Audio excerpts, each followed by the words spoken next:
Trump के पास सिर्फ 48 घंटे, जंग करो या फिर भागो।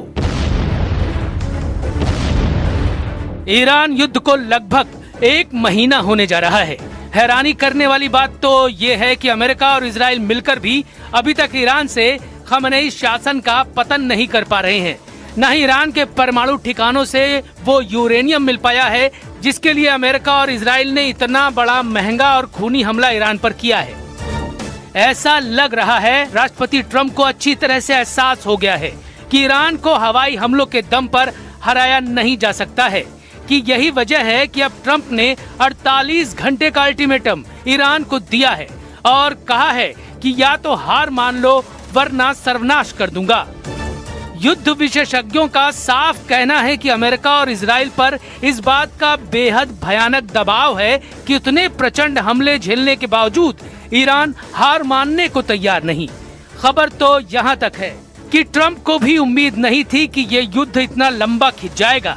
नेतन्याहू के तमाम दावे खोखले साबित हो रहे हैं और अब ट्रंप का भरोसा एक तरह से नेतन्याहू से उठने लगा है। हम शुरुआत करते हैं ईरान युद्ध से जुड़ी उस बड़ी खबर से जिसे अमेरिका और इजराइल का बड़ा मास्टर स्ट्रोक माना जा रहा है।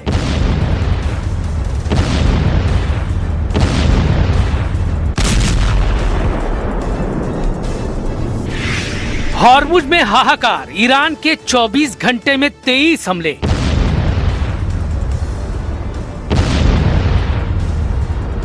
अट्ठाईस फरवरी 2026 से अब तक ईरान के 200 कमांडर मारे जा चुके हैं। अकेले इजराइल ने ही दावा किया है कि उसने ईरान पर 1500 से ज्यादा बम दागे हैं। कहने का मतलब बिल्कुल साफ है, ईरान पर इतने भयानक हमले होने के बावजूद तेहरान से लेकर स्ट्रेट ऑफ हॉर्मुज पर ईरान की पकड़ पूरी मजबूती के साथ है और अमेरिका और इजराइल लाख कोशिशों के बावजूद ईरान को घुटनों पर नहीं ला पा रहे हैं।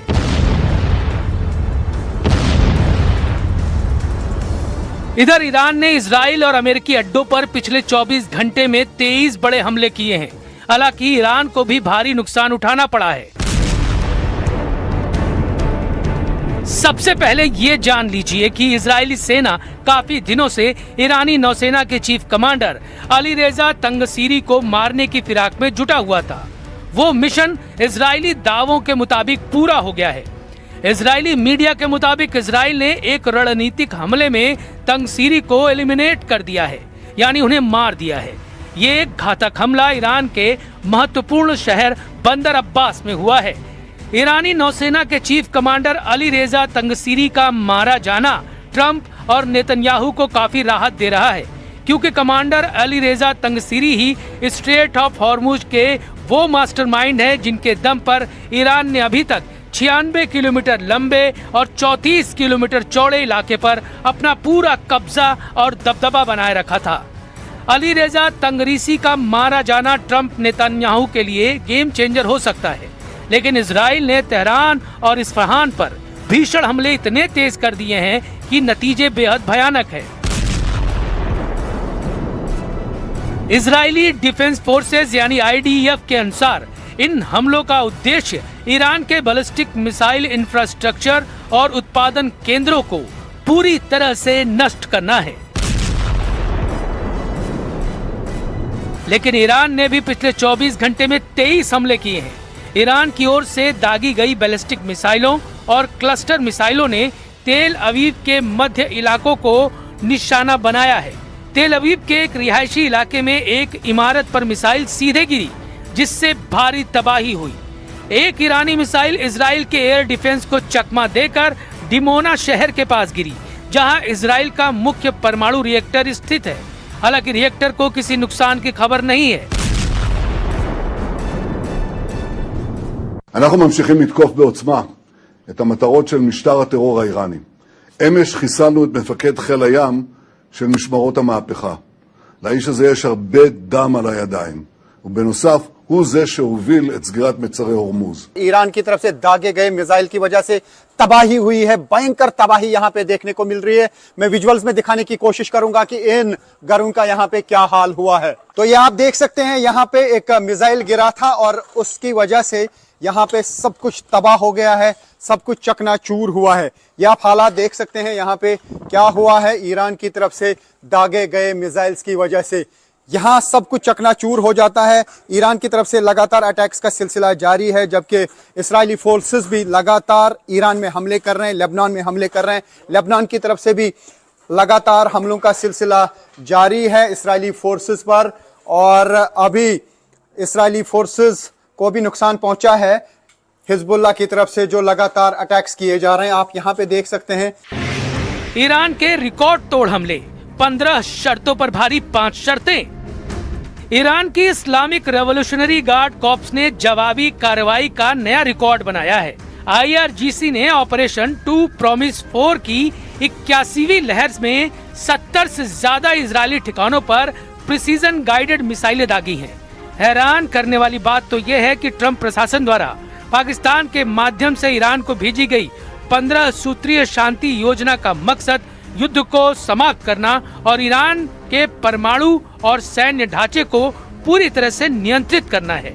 लेकिन अमेरिकी मीडिया के मुताबिक ईरान ने ट्रंप की 15 शर्तों के उलट सिर्फ 5 शर्तों से ही अमेरिका के वॉर प्लान की धज्जियां उड़ा दी।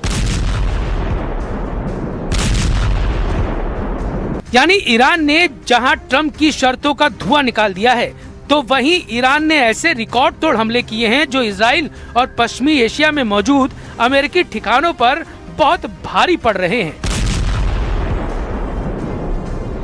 IRGC के पब्लिक रिलेशंस विभाग ने यह दावा किया है कि उनकी इमाद, कियाम, खुर्रम शहर 4 और कद्र मिसाइलों ने इजराइल के हाइफा, डिमोना, हाइफा के पास अल खुद्दिया और तेल अवीव के उत्तर और दक्षिणी इलाकों को निशाना बनाया। कद्र मिसाइलों ने इजराइल के हाइफा, डिमोना, हाइफा के पास अल खुद्रिया और तेल अवीव के उत्तर और दक्षिण इलाकों को निशाना बनाया। IRGC का दावा है कि पिछले 3 हमलों के बाद इजराइल के हताहतों की संख्या अब 2500 से ज्यादा हो गई है। बयान में कहा गया कि IRGC और ईरानी आर्मी अब राष्ट्र के रूप में खड़ी हो गई है और पूरा देश ईरान की रक्षा के लिए तैयार है। ईरान का ये भी दावा है कि 700 मिसाइलें और 3600 ड्रोन हमले किए हैं। सऊदी अरब में अमेरिकी सुविधाओं और संपत्तियों पर नए हमलों की खबर आई है। ईरानी मीडिया प्रेस टीवी ने रिपोर्ट किया कि सऊदी अरब में अमेरिकी ठिकानों को फिर से निशाना बनाया गया है। स्थानीय सूत्रों के मुताबिक पूर्वी सऊदी अरब में प्रिंस सुल्तान एयरबेस पर ड्रोन हमलों के बाद जोरदार धमाकों की आवाजें सुनाई दी हैं। ये वही एयरबेस है जहां पहले भी ईरानी मिसाइल और ड्रोन हमलों में कम्युनिकेशन उपकरण और रिफ्यूलिंग एयरक्राफ्ट क्षतिग्रस्त हो चुके हैं। जोरदार धमाका हुआ टेल अवीव में ही, फिर से ये अटैक किया गया। लगभग 10 अटैक सुबह से किए ईरान ने, मिसाइल एक के बाद एक दागे जा रहे हैं। और यहाँ आप देख सकते हैं इर्द गिर्द बिल्कुल खामोशी है, क्योंकि सब लोग जो हैं वो बंकर में चले गए हैं, अंडरग्राउंड शेल्टर में चले गए हैं।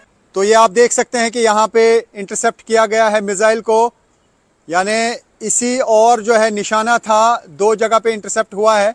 ये देख सकते हैं आप, ये एक और निशान है, यहाँ पे भी इंटरसेप्ट हुआ है मिसाइल और यहाँ पर भी। तो ये आप देख सकते हैं कि लगातार मिसाइल अटैक ईरान की तरफ से लॉन्च किए जा रहे हैं।